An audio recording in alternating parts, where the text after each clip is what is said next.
10 years ago, I had the honor of introducing Father Joe Martin here on the coast, and I've heard our speaker this morning, and he has a beautiful message, and with that, I would like to introduce Father Hillary from Cullman, Alabama.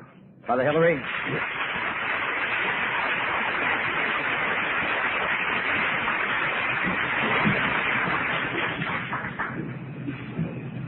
Thank you. Excuse me, but this only really do have a big clock up there. My name is Hillary Draper, and I am a grateful recovering alcoholic. Good morning. Look at that fan. Isn't that sweet? I may not have to use this one at all. The Serenity Prayer says, God, grant me the serenity to accept the things I cannot change, the courage to change the things I can, and the wisdom to know the difference. And a long time ago, I discovered that neither York nor Frigidaire nor any of them had yet invented an air conditioner or a smoke remover that would work for AA. And so I can change things. I don't have to sweat. I can fan. And if that bothers you, that's your problem, not mine.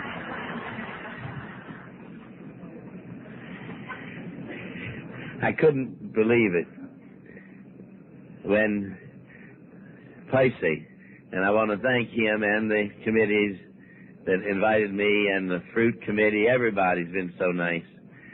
But when I got the telephone call to come to this conference, my mind went back to 71, 10 years ago. And I'd just like to ask a question. That convention was held in the Heidelberg Hotel in Jackson, Mississippi, 1971. And I believe it was August. I'm not sure of the dates. But were any of you here, there? Hey, isn't that something? Well, I'm telling you, it was the first conference I ever talked to. And I'll tell you how I got there real quick. My sobriety date, in case you're interested, one day at a time, is January the 14th, 1968. And so I had been dry and sober some 3 years, and I had two marvelous sponsors. I had 4 or 5, really, but two main ones. And one was the district attorney of Lawrence County in Alabama. He's gone to heaven. And I'm sure every time I talk, he's listening, and I try to tell the truth for fear I'll be struck by lightning from Tom Pettis if I don't. And I got a copy of a letter that he wrote to a gentleman named Woody over here in Mississippi. And that letter said, Dear Woody, yes, Father Hillary will be delighted to speak at the 26th, I don't think that's right, annual AA conference in Mississippi at the Heidelberg Hotel in Jackson, August the 8th to the 10th, 1971. Paragraph. It doesn't matter where you put him on the program, because we will be there from Thursday night until the last shot is fired on Sunday morning. Paragraph. I know, because I will bring him.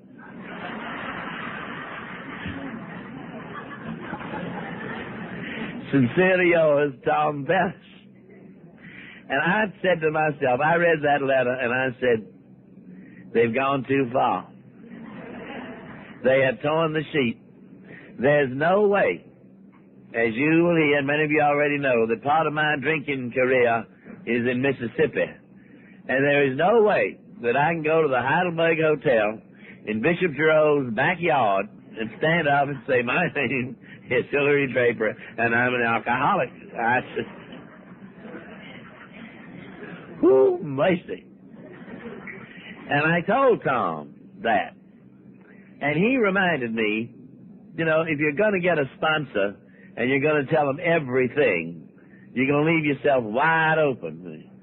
And Tom had an awful raspy voice, God love him. And I told him I couldn't do that I wasn't well enough for that. And he said to me, nah. And who was it? As a friend of AA, got up at a tri-state convention in Kentucky at Cumberland Falls 10 or 15 years ago and outraged AA with your pride. Maybe you can go over there to Mississippi and make some amends to the people you so insulted.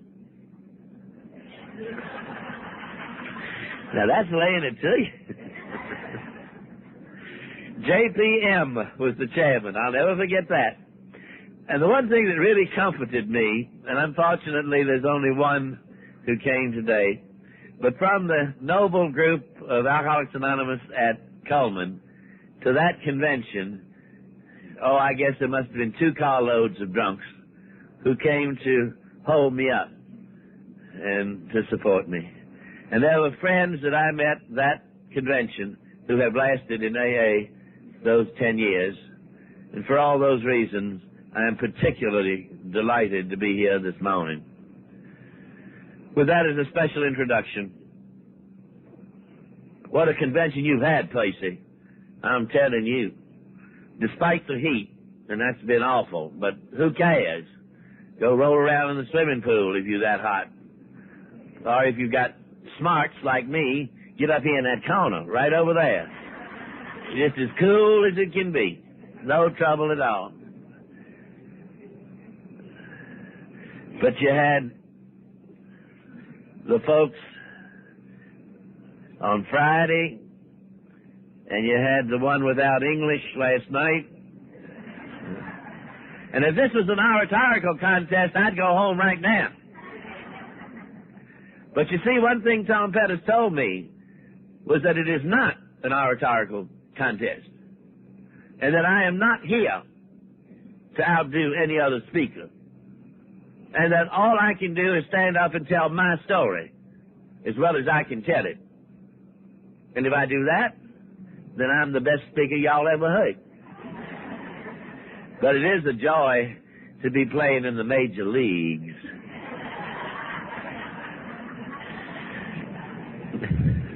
There is a great friend of mine from southwest Louisiana. No, I guess it's North Louisiana. I never can keep it straight. And he'll stand up and he'll say, my name is Hillary Draper, and I'm an alcoholic. And he'll say, now that tells you who I am and what I am.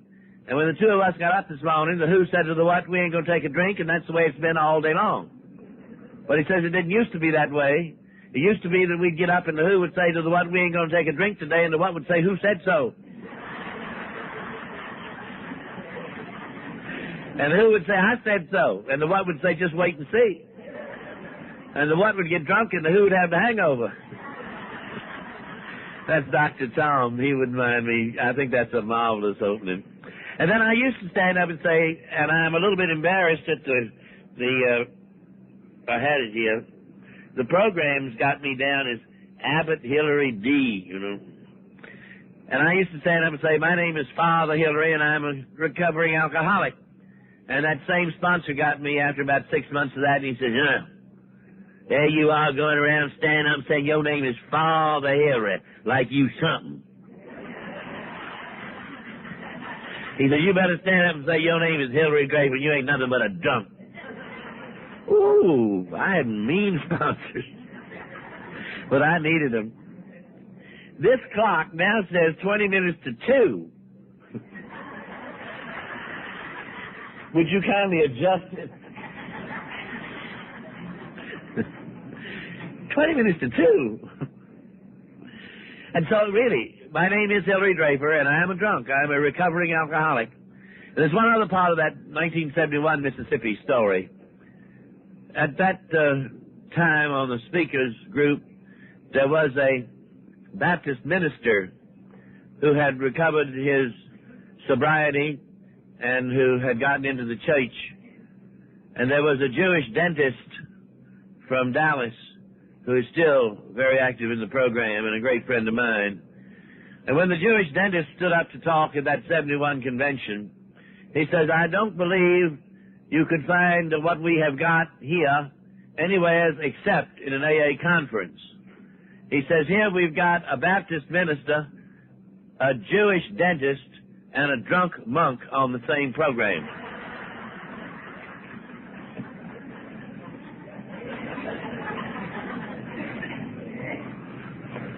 I'm really not happy with that nickname, but it's stuck, and that's all I can do about it. I can't change it. It's all right. I love him very much.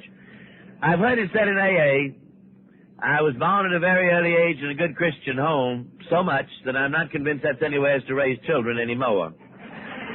But at any rate, I was born at a very early age in a good Christian home. And that home was Catholic.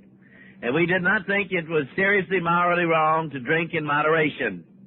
I cannot tell you when I had my first drink. It was always there. This Jewish dentist says they gave it to him when he was circumcised. He may have beaten me by a few days. It wasn't that we drank every day, but we did. When company was there, the feast days, it was part and parcel of living. I cannot tell you when I had my first drink. It was always there.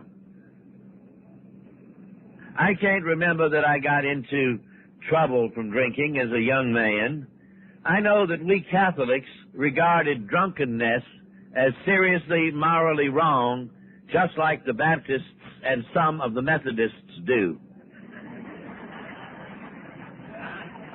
But there is a Catholic man of letters in the last generation named Chesterton, and he is famous for having said, "Wherever a Catholic sun doth shine, there's sure to be laughter and good red wine. At least I have always found it so, benedicamus Domino," which means thanks be to God.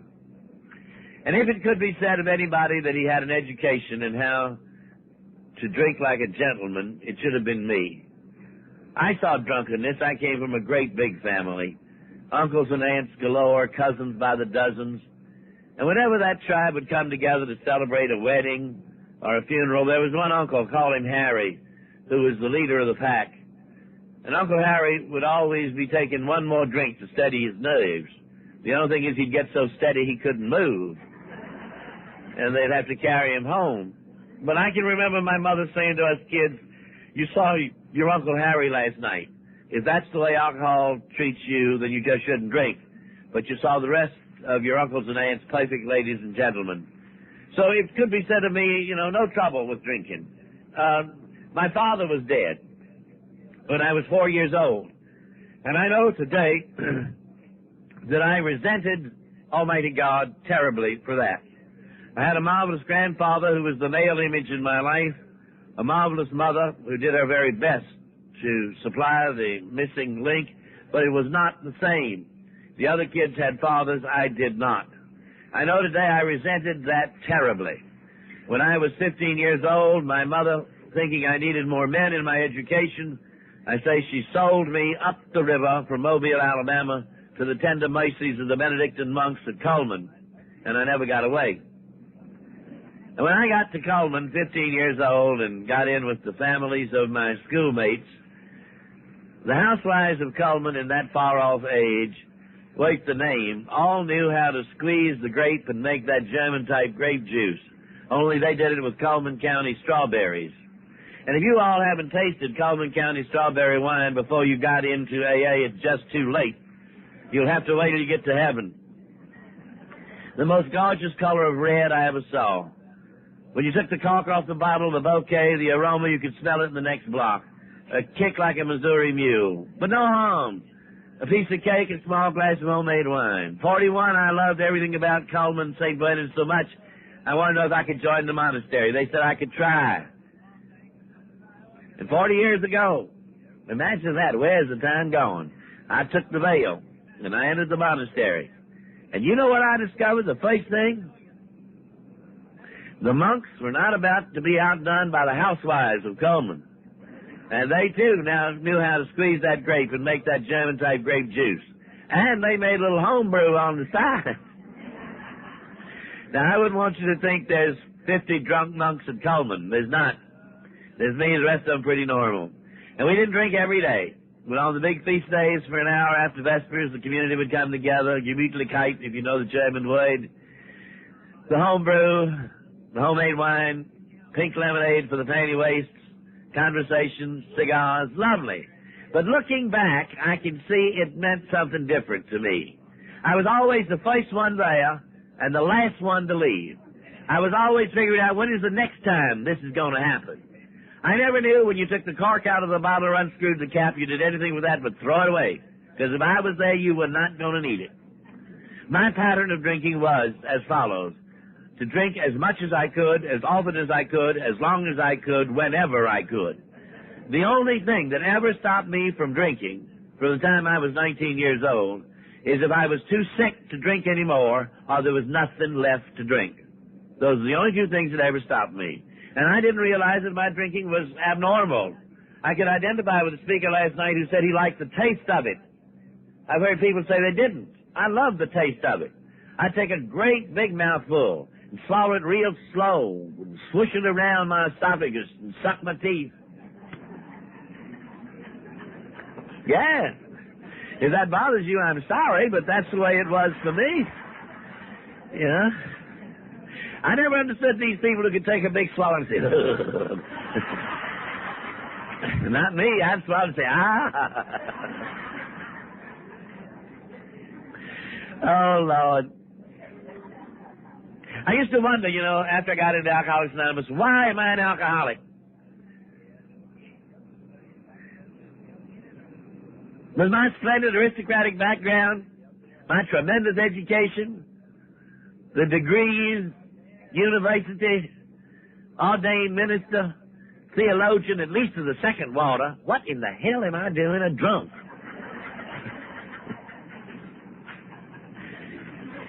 Would you believe I asked the group?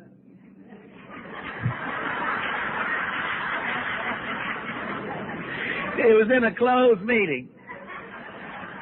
Thank God for that.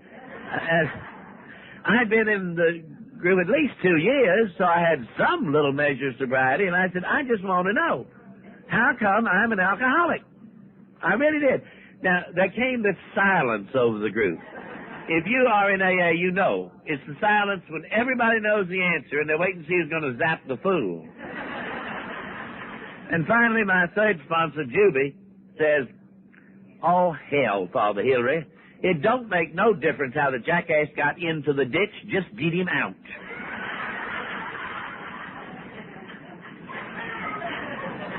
How about the wisdom of the ages, huh? Man, I taught psychology, and I could talk to you on that thesis for an hour. I'm not going to do it. But there's AA says it doesn't make a bit of difference how Hillary Draper got into the ditch of alcoholism. Get the jackass out. And for today, AA and the blessed program of AA and my higher power, you all have let this jackass out of the ditch. And for that, I'll be everlastingly grateful.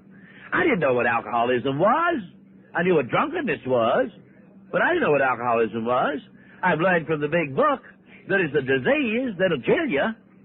It's a disease that involves the totality of the human person. It's a disease which ties up a mental obsession to drink with a physical compulsion to drink, that it'll take you apart spiritually, mentally, emotionally, and finally physically, that it'll eat you alive. It'll take everything you've got, if it's alcoholism. Great day in the morning. And I didn't know I had it. I didn't know I had it. Gee. Oh, I know. The big book says I'm supposed to say what I was like, what happened, and what I'm like today. I can tell you that right shortly. What I was like, a towering ego, absolutely a manager of the first order. I would be anything you wanted me to be. A consummate liar, because I always wanted to look better than I really was. Not content with what I had, which was an abundance. Always wanting something that I didn't have. The big book describes me perfectly. Self-will run riot. And I didn't even know it. What happened? As a direct result of drinking alcohol, I lost the two things that meant the most to me in life. Namely, my priesthood, and secondly, St. Bernard, the monks at Cullman. As a direct result of drinking, of drunkenness, which was alcoholic. What am I like today? Because of this blessed program, which I firmly believe is inspired, and with the help of a higher power whom I choose to call God, and people not just like you, many of you people, I'm trying to do what St. Paul says, to live soberly and justly in this world a day at a time. That's what I'm trying to... He didn't say a day at a time, but if he'd been with us, he'd have known he'd ought to say it. To live soberly and justly in this world a day at a time. And you know what? The older I'm getting, the more fun I'm having. I have only one resentment that I clutch to my breast and nurture day after day after day. The rest of them I get rid of.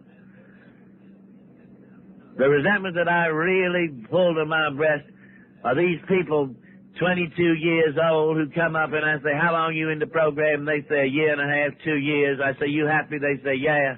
And I have envied them, the years that they have got of happy sobriety, living, that I haven't got. And I believe I'm entitled to that resentment, and I'm going to keep it. That's all there is to it. Oh, Lord. The first sign that, overt sign that drinking was getting the best of me was in 41, Christmas time. I had joined the monastery, and I told you the monks had these parties. And at Christmas time, we were having a big one. And you know what happened to me? Christmas, I went into a blackout. You know what that is? I'm afraid you don't, so I'll explain it. You drink and drink and drink and drink and drink and drink and drink, and the body, in order to safeguard its own life, short-circuit some of the systems, you go unconscious, you slide under the table, and there you stay until the next morning or some of the friends help you home. That is not blacking out, that's passing out. And I've done that too. But in blacking out, you drink and drink and drink, and again the body, in order to safeguard its own life, short-circuit some of the systems. This time, however, you go into, quote, temporary amnesia, quote. We continue to function, quote, normally, quote, but we have absolutely no recollection of it. Now, we have cases on record where people have flown airplanes from New York to San Francisco, gone in the bar and had a few more drinks and flown back to New York and haven't had the slightest memory of it. Haven't had the slightest memory of it. It's a phenomenon. It's a phenomenon. And there I was in a monastery at Christmas, 19 years old, and I'm experiencing a blackout. People do not join monasteries to become drunks. They join monasteries as a kind of special Christian witness. And there we were having a Christmas party, and the next morning it occurs to me that I don't remember 2 or 3 hours out of that party. Now, today, I know that way back in the back of my mind, when I asked myself the question, what caused that loss of memory, I was convinced that it was alcohol. But you see, I loved everything there was about alcohol at that time. And I was not about to admit that anything that I loved as much as that could do anything bad for me. But being an intelligent kid, I had to reach a conclusion. What caused that loss of memory, that blackout? And I came to the conclusion that it was the cheese. And I'm leery about eating cheese today. That's a lie. We say alcohol is cunning, baffling, and powerful. I think alcoholics are cunning, baffling, and powerful. We say that alcoholics are con men. And I think the people we con the worst are ourselves. You know? Everybody knows he's an alcoholic. His wife knows it. His boss knows it. His children know it. His dog knows it. Have you ever seen an alcoholic's dog? Seriously. Let the old man come in crocked and the dog, gone. It's like he just smells bad. He won't stay in that room with that alcoholic. And if you lock the door on him, he goes crazy trying to get away from him. And yet we're the last ones to realize or to be able to admit that we've got the problem. There it is, 19 years old. That's almost a Satan sign you've got it. That you're one of these people who will never be able to handle alcohol. That you've got this mental obsession tied up with this physical compulsion to drink. And it's going to destroy you if you don't quit.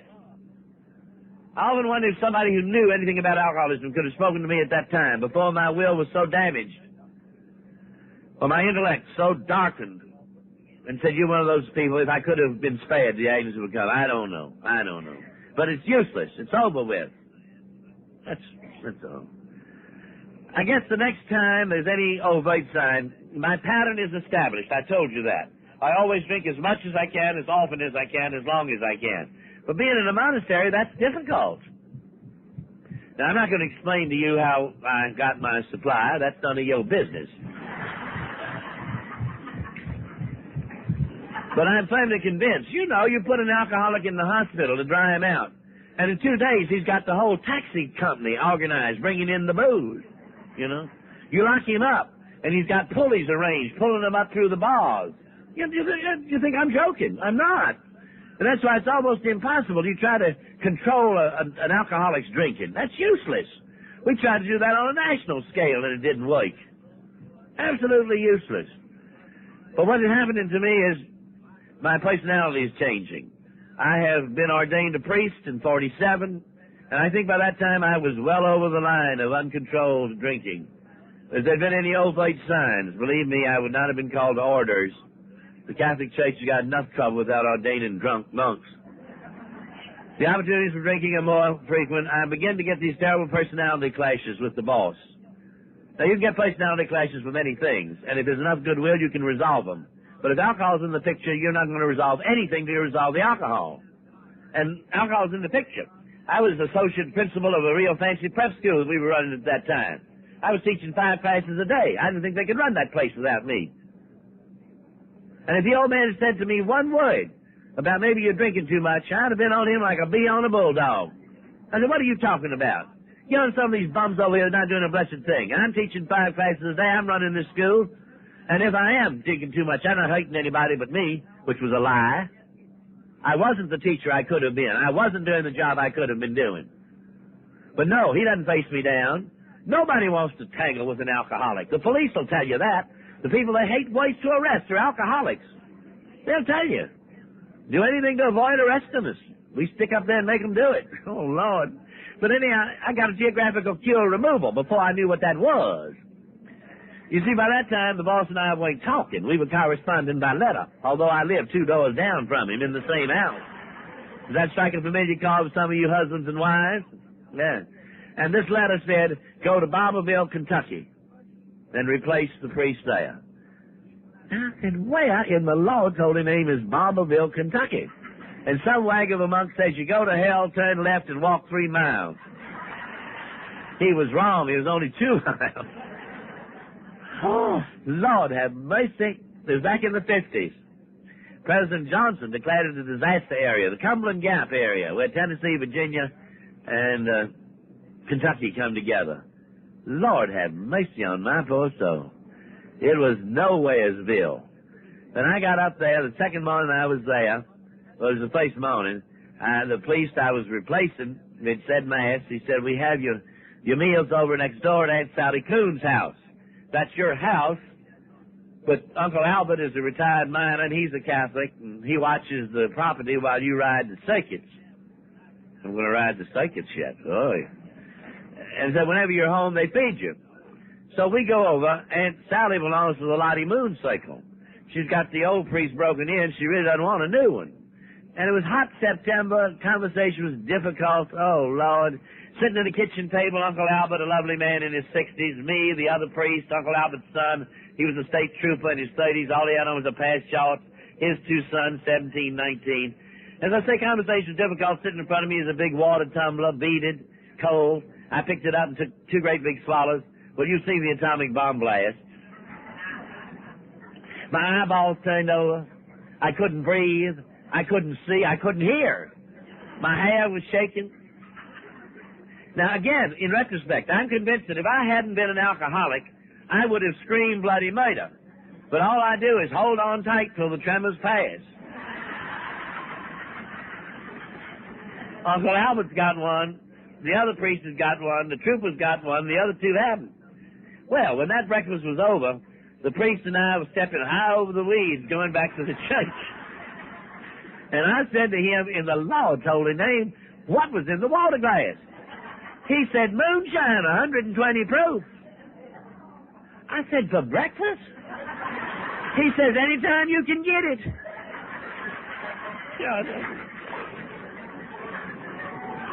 I'm telling you the truth, you know. What a place to send a budding alcoholic, and I bloomed. It was there, some of this I haven't been able to tell, it was there that I was introduced to Alcoholics Anonymous in the Kentucky mountains. The priest I was replacing says, you know anything about Alcoholics Anonymous? I said, no, just it's something for poor devils that can't drink. He said, yeah. He said, well, there's a nice group here. I've been instrumental in getting them started. And incidentally, he came into the program later. But he said, they're none of your members, but some of the spouses of your members. Maybe you'd like to work with them. I said, sure, I'll help them. Do anything I can for them. You know, cure them. So I go to the meetings. They give me the big book. This is true. Now, we never say about one alcoholic, another one, he's an alcoholic. You never say that. I got to say I'm an alcoholic. But if he looks like a duck, he smells like a duck, he quacks like a duck, he waddles like a duck, most likely he's a duck. And if it's true that you cannot fool one alcoholic about another alcoholic, then I am convinced that the subject of the closed meetings in Barberville, Kentucky in the 50s many times was, what are we going to do about this young priest at the end of Pine Street who walks like a duck, who smells like a duck, who looks like a duck, and who doesn't know he's a duck? You see, they wouldn't let me go to the closed meetings, and I was convinced if they would, I could help the poor devils. The Pride, the Towering Eagle. And it was that group that got me to speak at the Tri-State Convention. You know, it's the one that they went tarred and feathered by the convention when it was all over. To have me and my pride and arrogance talk down to them. Oh, Lord have mercy. I did read the big book, and I said it's a lovely program for my brother Tom. My drinking progressed. 5 years in Kentucky. I say I didn't get into any trouble, but that's not true. I wasn't doing the job I could have been doing. You know, serious drinking takes time. Have you ever noticed two friends run into one another and he'd say, hey, Tom, let's go and have a couple of drinks before supper or whatever. Say, fine. And they step into a bar if you're on the coast and they have a couple of drinks and they go home. But watch two alcoholics. One spies the other and his eyes light up and the bells ring, you know, and he says, hey, Tom, let's go do some drinking. They don't go take a couple of drinks, they're going to do some drinking. And doing drinking takes time. Takes a lot of time. And that's what happened to me. I was doing a lot of drinking in Kentucky. I was recalled and was dean of the college for 6 years. By this time, I'm hooked. I got to have it. I don't have to drink it every day, but I got to have it in the closet where I can read the labels, shake it, and see the frog eyes on it, in case I wanted to celebrate Hungarian Freedom Fighters Day or Snake Bite. Now, normal drinkers don't do that, but I did, and my pattern was the same. Once I started, I didn't quit until there was nothing left or I was too sick to keep on drinking. And once again, after 6 years, these terrible patterns are developing with the boss. But this time, my personality's changing. I'm a prepared coward. When the gentleman last night said, you know, he just loved to have a fight, I didn't. If you said boo to me, I'd run. Still will. But my personality was changed. I'd wake up in the morning, I'd say, who broke the door? They said, you put your fist right through it. I said, me? They said, yeah, and if you could have caught Father Malachi, you would have killed him. I said, no. Said, yeah, you're getting so loud, you can get the habit down on us. It got to where nobody wanted to associate with me anymore. This lonesomeness. If they were going to have a party, they'd say, don't invite Hillary. Don't let him know about it. And so I get another geographical cure removal, this time to the delta of the Mississippi. And I'm not talking about southwest Louisiana. I'm talking about the area in Mississippi that starts at the lobby of the Peabody Hotel in Memphis, Tennessee, and comes down the river 40 miles on the Mississippi side and 20 miles on the Arkansas side. You come to Yazoo City. And if you all haven't lived in the Delta, you don't know one blessed thing about the South. Those people don't know the Civil War was lost. They don't even know it was fought and couldn't care less. God help. The long, hot summers of the 60s. You know, Mississippi was dry. Worst place I'd ever been. I had an awful trouble getting whiskey. But there I was in Shaw, Mississippi, pick up the telephone and say, Mamie. She'd say, be right there, Father. Father Malachi tells me when I tell you that story for you to realize that Mamie was the bootlegger. And Mamie would come, take the dead soldiers out, give them decent Christian burial, put in new recruits, and send you a bill at the end of the month. Made in the shade. You know. Hot dog, there it was. The only thing you had to worry about was paying for it. Well, when did you ever find an alcoholic who couldn't pay for booze? Can't pay for anything else, but he sure paid for drinks. Everything was just fine. Just lovely. Except, as the big book says, I was coming apart at the seams. I was coming apart spiritually and emotionally. I was supposed to be a priest. I was supposed to be filling a pulpit, preaching on Sundays. I got to where I couldn't look at myself in the mirror. I really couldn't. The burden of guilt. And then people were beginning to talk ugly about me, You think you can hide it. Nobody knows it. The big book says there comes a time when we can no longer tell the difference between truth and falsity. And I think that time comes early on in the alcoholic's career. But there comes a time, the priest would say to me, hey, Father Hillary, you better watch out. 40 hours devotion over in Leland. You couldn't drive home. We had to bring you home. I said it was the cheese. All kinds of bad things are beginning to happen. Try this one on the side. Where's the automobile? It's not your car. It costs $7,000. Where is the car? We want the automobile. I don't know where the automobile is. I got it in the garage in Memphis, getting it repaired. Which garage? Line.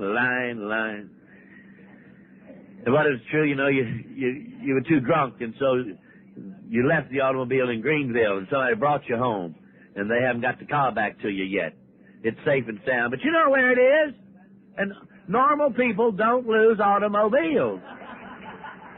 God knows. 3 of the finest people I ever met in Mississippi came to me as a delegation. 3 wonderful men to say, Father Hillary, we love you very much. You're doing a great job up here. But you cannot deny that on certain occasions you have been under the influence of alcohol in public. And what they meant was falling down drunk. And they said, we're not going to go to Bishop Giroux over this, because this is this. Because they said, we know that with a little willpower, the grace of the sacraments, and prayer, you can get on top of this. And I believed them, the more fool I, What willpower? The first step of the program is, my life is unmanageable. I'm powerless over alcohol. What grace of the sacraments? I had abused, and I'm still making amends as a church man for the time when I exercised the office of the priesthood under the influence, and I was a disgrace. I can just shake when I tell you that. How do you bear that burden of guilt? What grace of the sacraments? There wasn't any grace left for me. God hadn't left me. I had left him. What prayer? I knew how to pray once upon a time, but in the last years of my alcoholism, the only prayer I knew to say was, Dear God, get me out of this one and I'll never do it again. And my sponsor, Juby, says, oh, hell, Father Hillary, God ain't no horse traders. He don't need your damn horses. Think that one over. The step 3 in this blessed program doesn't say we bargain with God. Dear Lord, you do this and I'll do that. Dear God, I'll do this and you do that. No. It says, made a decision to turn our lives, our wills and our lives over to the care of God as we understood him. No. The alcoholic who takes the 3rd step walks up to God as he understands him and says, Dear Lord, I've had it. I am just absolutely bankrupt. I don't know where to go. I don't know what to do. And he throws up his hands and he falls into the merciful arms of God. That's the truth. My old sponsor used to say that he didn't know a single alcoholic who didn't have a problem in 2 areas. One, the God area, and the other, the sex area. And he said, when you get them into the program, you got to go easy with both for a while. But I heard something the other day, just recently, that really tickled me. The AA is having a lot of problem with the 3rd step. Maybe this will help. It said, made a decision to turn our wills and our lives over to the care of God as we understood him. And God said, what an order. I can't go through with it.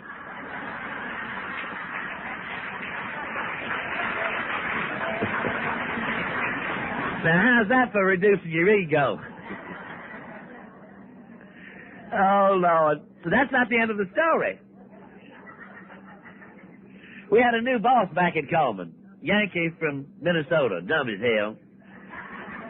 Turned out to be my savior, and I love him today more than I love anybody else in the whole wide world. He'd come down to Cullman as the abbot, the boss, and he was on his way to Dallas. Sent me word he was going to spend the night in Shaw. Well, Lord, you never saw anybody clean up so quick. And we got those Italians out, and we had anti-pasta, and we had antipasta, and we had pasta fazouli, and we had 3 kinds of chicken and ham. We had we had drinks before dinner. We had 2 kinds of wine at dinner. We had dessert wine and drinks after. I didn't touch a thing. The next morning, the old man's getting in the car ready to go, and I said to his aide-de-camp, what did he want? He said, didn't he talk to you last night? I said, no more than he talked to anybody else. Well, he said, he's the chancellor of the board, and you have been nominated as the 7th president of St. Bernard College. And he said before he acted on the nomination, he was going to come over here and interview you. And he told me last night when we were going to bed he was well pleased and he's going to accept the nomination. And I got the bid to be president of the college. Now what's the towering ego? Anybody with my track record would have said, I cannot take that job. It's too much for me. What does the towering ego of the alcoholic say? Of course I'll take that job. You don't reckon they'd be offering to a drunk? That'll show these people whether I got a drinking problem or not. They gave me a glorious send-off. I know today they were saying, thank God he's gone. But today I can hold up my head. I've been able to make amends in Shaw in the Delta. I can go back. But I came across and was president for 3.5 years, and they were horrendous. Everything that didn't happen up until then did. I mean, everything that a drunk goes through, you know. The running fits, the shakes, the sweats, the lies. How's this one for a good time? Where's the money? What money? You had a pocket full of money last night. You haven't got any this morning. Where's the money? I don't know where's the money. Well, who's going to pay it back? I don't know that either. Well, how about this one, you know? I don't like to tell you this. A Catholic priest in a position of adoration before the commode. That strike a point? The dry heaves. Oh, Lord have mercy. The fear when the telephone rings. The hallucinations. Yeah, hallucinations. Me. Everything. How about this one? Jail. You know, I've heard AA people say they've been in jail in every state in the Union. I've only been in one, and I don't want to go again. I'm not proud of it. President of the college, dressed up just like I am this morning, without the gold chains. 3 o'clock in the morning, I wake up. And I think, man, I'm on a funny bed. Got no mattress. Just a spring. No pillow. I got one eye open and there was bars at the window. I thought, oh, Lord, I played hell this time. I crept to the window to try to find out where I was. And the way that jail was built, I think it was done for psychological reasons, you could not tell. I couldn't tell if I was in Mobile, Montgomery, New Orleans, Biloxi, or Rome, Italy. There wasn't any way I could tell. That should have done it, you know. President of the college. Up there with his Roman collar on, a priest. But there are 2 groups of people, alcoholics, whom I think frequently get protected almost to death. Number 1 is ministers. Nobody wants to admit that the priest or the minister is a drunk. In our church they say, he's a lovely father, but he's got the failing. They won't even say the name. He's got the failing. Nobody wants to admit that the preacher has got a problem with drinking, and therefore he gets frequently protected to death. The other group is women. No successful man wants to admit that his wife is a drunk. She's got nerves. She's had too many children. She hasn't had enough children. It's his mother. It's her mother. Hell, it's drinking. And you say, I should have been racked up. But do you know, I was enabled. The Board of Trustees never found out that their fancy president was laid up in the jail for drunk and disorderly. You know, driving under the influence. God bless and save us. In a total blackout. There was another year of unmitigated hell You read in the big book where it talks about stark fear and loneliness in the very last chapter. These things closing down in on you again. Because I never in my life intended to get drunk. And every time I'd drink, I'd say it's going to be different this time. And it always was. It was worse. It was worse. Oh, merciful heavens. I don't know. I hope I've said enough. In December of 1967 came the end, the bottom for me. The president was to give a State of the Union message in front of all the important people of the college. The Board of Trustees, the Board of Governors, the Faculty Senate, the Student Government Association, 300 people at a dinner at night, 8 o'clock. And I gave that speech. The only thing is, the last thing I remember is 4 o'clock in the afternoon, I was taking one more drink to steady my nerves. And I was in a blackout. And when I tell you that, I really begin to sweat. Because I can imagine what embarrassment it was for those people to sit and see and hear the obviously drunken priest president trying to stagger through that report. That did it. There was a special call meeting of the Board of Trustees, only one thing on the agenda, namely Father Hillary's resignation. And in a few days, I happened to be in the boss's office throwing dust, as you usually do, to keep people from finding out what's really happening. He says, sit back, I want to say something to you. And he read me the riot act in 3 or 4 or 5 beautiful technicolor scenes. He told me in no uncertain terms that I was an absolute disgrace to my own good name, that I had done my best to destroy the name of that college, that I had dragged that monastery through orgies of drunkenness. Oh, man, he just laid it on me in no uncertain terms, that I was absolutely rotten, and that was it, and that they had had enough of me, and I could get away from that monastery and stay away from it. I don't know whether I can make you understand what that said to me. The 2 things I loved in life the most was that monastery and my priesthood. And that day in December, as far as I knew, they were both gone. You couldn't put Humpty Dumpty back together again. The old man said to me, I'll help you get a job at any school in the country. You're a good teacher. You cannot stay here. But what I wish you'd do is go somewhere, get some help with your drinking problem. He didn't even know the word alcoholism. And I said yes. Now, ladies and gentlemen, I really mean it. I'm afraid that if I had said no at that point, I'd be dead today. I'd be hopelessly insane. I could not have borne the burden of guilt. Because let me tell you what happened. As I walked out of that office, having lost everything that meant anything to me, you know what I did? I went right straight downstairs to my room and had another drink to steady my nerves. Having just lost everything as a direct result of drinking alcohol, I'm down there taking another nip at the tit of old Betsy.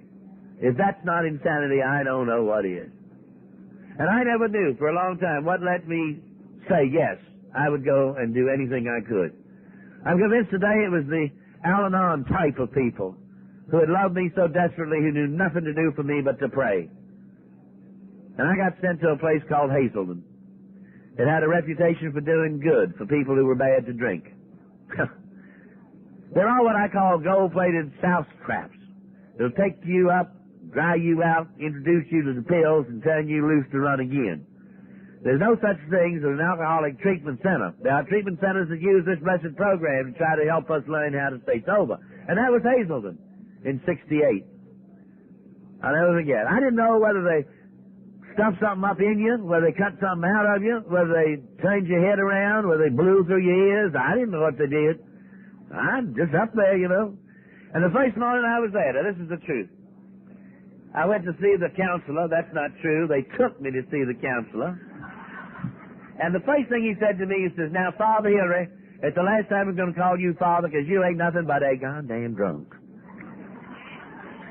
They talk so ugly. Oh, it was so offensive to my pious ears. I started to call up the app and say, you know where you sent me?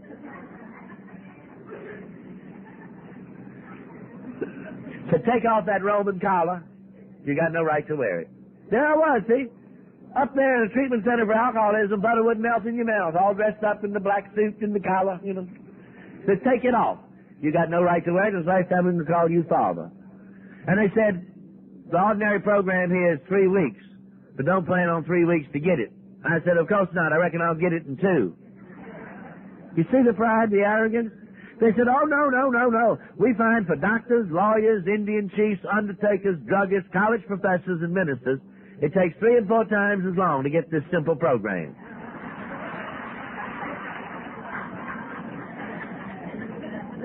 They did. I said, why? They said, because y'all keep up such a dreadful front. It takes a long time to get behind there and find out where the real Father Hillary lives. And they were right. They gave me the big book. They sold it to me. And they said, read it.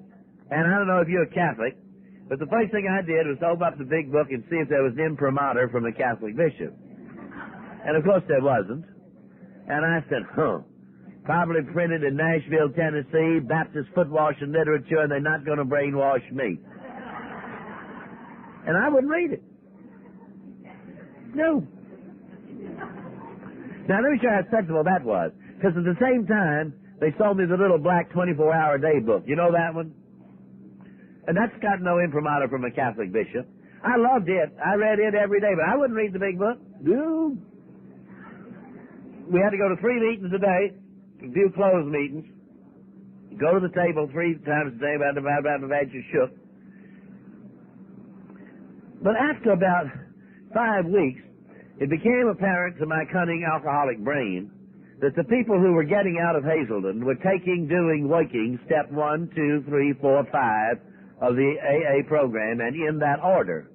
And it became further apparent to me that if I didn't take, do, work, step 1, 2, 3, 4, 5, I was going to be in Hazelden till Gabriel blew his horn. And I decided I didn't want to stay that long.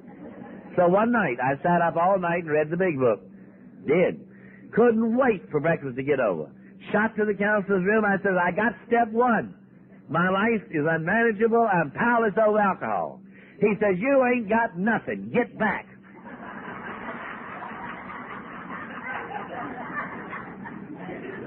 I said, I got it.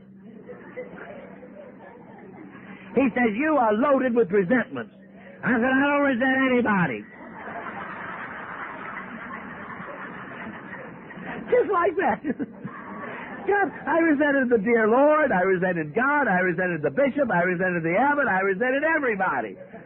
But blindness, oh Lord, I was one of the slowest learners. I was there at least 8 weeks. You figure it out. 3 meetings a day, 7 days a week, that's 21 meetings. 8 times 21 is 168 meetings that I went to the first 2 months I was dry. Is there any wonder I believe in going to meetings? If I'm sponsoring you, you're going to go to meetings. That's all there is to it. My sponsor finally pointed out that there's only 3 points to this simple program. You keep the cork in the jug. You don't take the first drink. You go to meetings and you read the big book. You read the big book. You don't take the first drink. You go to meetings. You go to meetings. You read the big book. You don't take a drink. You don't take a drink. You go to meetings. You read the big book. Now, if you're slipping, that means you're not reading the big book, or you're not going to the meetings, or you're taking the first drink. It's that simple, you know. Honestly. Oh, yeah. You see, the gorgeous part about that is the truly simple things are the things that lead to the greatest effects. I don't know whether I want to go into that. I'm not going to. Anyhow, they finally let me go. I am convinced that I did not get step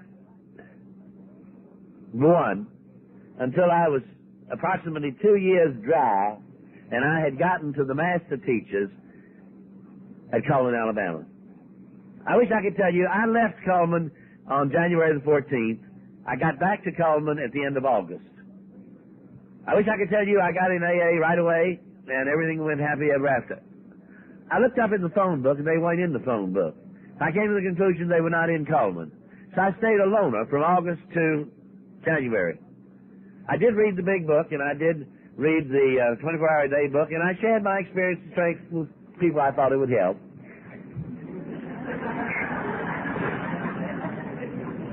And there was a priest, non-alcoholic, who loved me very much, and he used to say, aren't you supposed to be going to some kind of meetings or something? I'd say, yeah, but they don't have them in Cullman. He said, well, surely they have them in Decatur. That's only 30 miles up the line. I said, I don't need them. I read the big book. You know, Hazelden was not free of charge.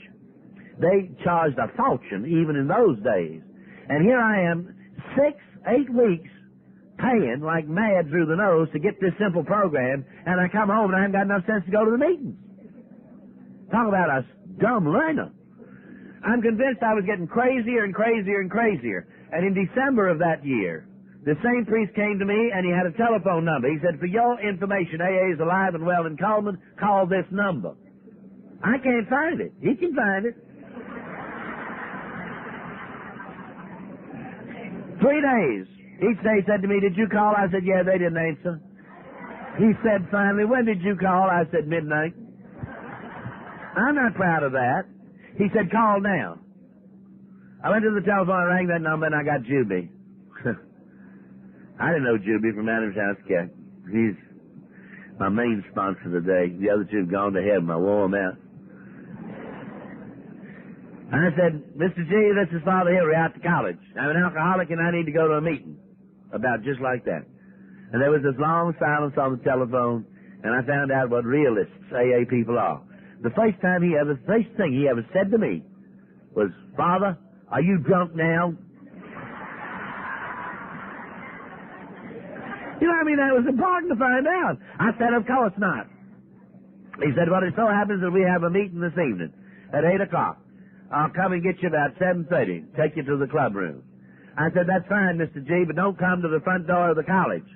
I'll meet you down on the road to the cemetery by the grotto in the full of the moon under the pine trees. Now, again, I'm not proud of that. But that's the truth. That if you come to Cullman, I'll show you the road to the cemetery under the pine trees in the dark of the moon when Juby came to put out the hand to this dumb alcoholic. It's the one he didn't say to me, when you want what we've got and are willing to go to any lengths to get it, call me back. But he didn't say that. I wish I could tell you that I walked up the steps over the pool room where we still meet, and I went into bed and it was glory, hallelujah. Oh, it was miserable. A little bitty room about 14 by 14. The plaster was coming down off the ceiling. One naked light bulb hanging down. The wallpaper was coming down. There was an old sofa with broken springs coming out. And all I could see was foot washing Baptists. A Church of Christ. And I thought, oh my Lord, what have I got into now? Oh, now I hate to tell you that because I don't feel that way today. In Cullman, me and the Church of Christ and the foot washing Baptists, we love one another like you wouldn't believe. And anybody in AA, you know, it doesn't matter. We're in this business together. You are my brother, you are my sister. I don't care what you are if you're in AA.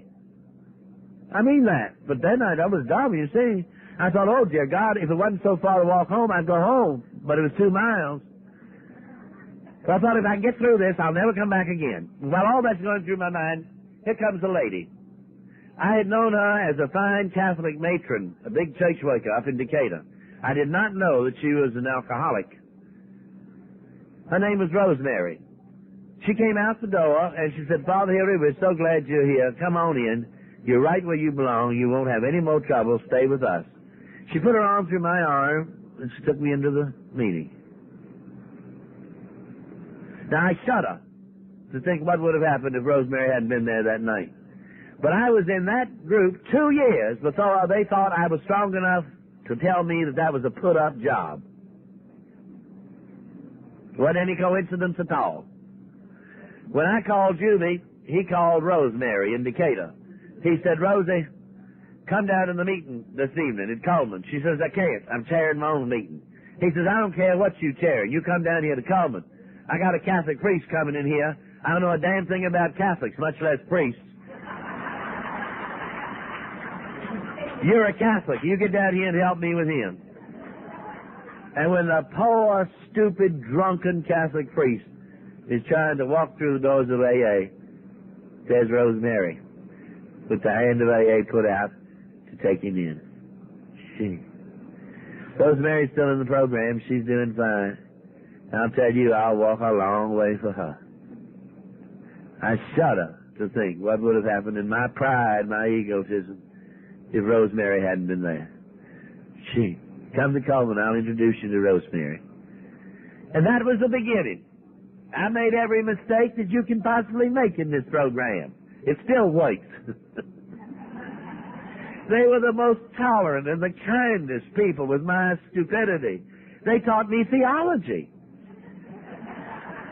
Yeah. Example. One night in a closed meeting after 2 years or so, I said, I'm tired of this. I want to know something. I'm sober. 2 years, 3 years. And what I want to know is this, I don't manage my own life. Who's going to?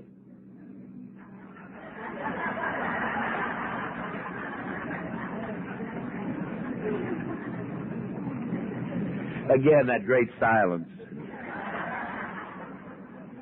And Juby says, well, Father, the third step said to made a decision to turn our wills and our lives, and there's the other step said sought through prayer and meditation to improve our seeking only for knowledge of His will.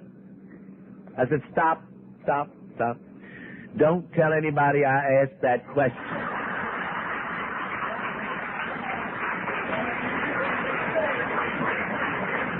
Here I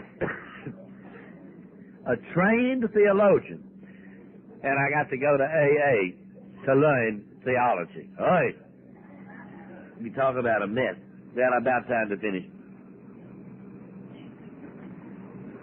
The older I'm getting, the more fun I'm having. I mean that. And I would say to any of you all who are in AA and you're not finding that same thing, then you better go examine your program again. I mean that. This is a program of recovery. We're supposed to get better, not worse. Pay attention to that. There are people, I think, in the program who give you this awful thing. My sponsors were different. That first year's going to be awful. Get through 4th of July, get through Christmas, get through Easter. Ooh, it's awful. My sponsor says, what the hell are they talking about? Says, this is a program of recovery. You're supposed to put the cork in the bottle and get better, not worse. He said, don't give people that impression. It's supposed to be better. And I'm one of those people who say it's going to be better. I'm one of those people who say you stay sober and good things happen. And I'm convinced there's not a AA who's in the program 6 months, who's really in the program, who won't agree with that statement. Oh, I know. There are people, we get them about a month, and they say, Father here said good things going to happen. Nothing good's happened to me. I said, come here, I want to show you something. I put a mirror up in our room. I walked them over to the mirror. I said, look in there. I said, you had an idea what you looked like 30 days ago? I said, good things have already happened to you, Buster. I'm going to tell you 2 good things and shut up. And by this big clock, it'll be 11 o'clock. So many good things have happened. But these 2 especially.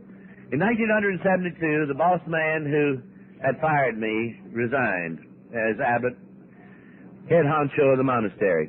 And the monks come together, all the final vowed ones, not the rookies, and they lock themselves up and they pray and they start voting for the next abbot.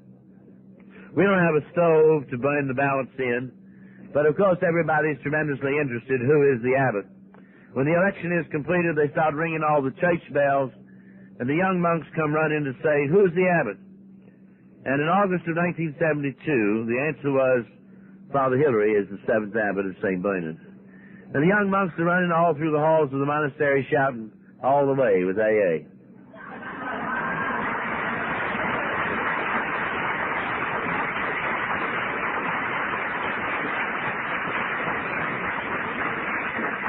And that's what this gold chain and this big fancy ring is all about.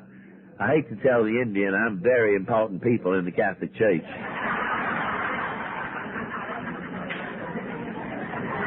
I got the top hat and the gold walking stick, and I got the lace and the trains, you wouldn't believe it.